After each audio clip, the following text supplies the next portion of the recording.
Владата сака да ги заштити родителите пред стартот на школската година. Цените мора да останат исти. Премиерот Мицкоски најавува мерки како цените не би се вивнале до плафон.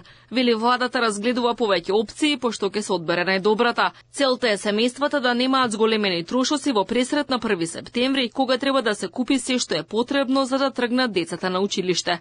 Владата ги разгледува и можностите за санкционирање на оние кои сакаат да профитираат на грбот на родителите. Инаку ваква слична мерка во пресрет на 1 септември владата воведе и минатата година. Затоа сигурно ќе има мерки и се анализираат цените, се прате периодов кој што изминува, за да нема сега најнаш зголемување пред септември, односно пред почетокот на учебната година, затоа што таквиот начин на однесување не само што ќе најде на жестока реакција од страна на владата, туку и ги разгледуваме и законските можности на како да се санкционираат таквите субјекти кои што ќе се одлучат на таков тип на шпекулативно, би рекол, однесување.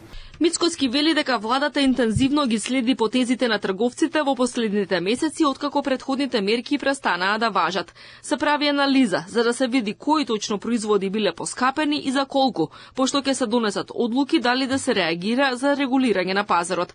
Напомена дека се анализираат неколку модели кои што се покажале како успешни во минатото и дека целта е овој пат да се има целосно сценарио со кое ќе се стабилизираат цените.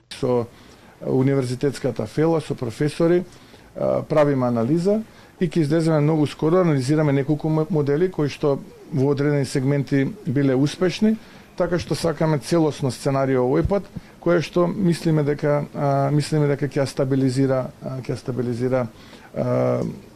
цените, ќе ги стабилизира на производите во маркет. Инаку државната статистика пресмета дека во јуни инфлацијата изнесувала 4,5%, а цените на мало пораснале за 3,7% годишно. Владата смета дека инфлацијата треба да ја доведе до ниво од 2,8% до крајот на годинава.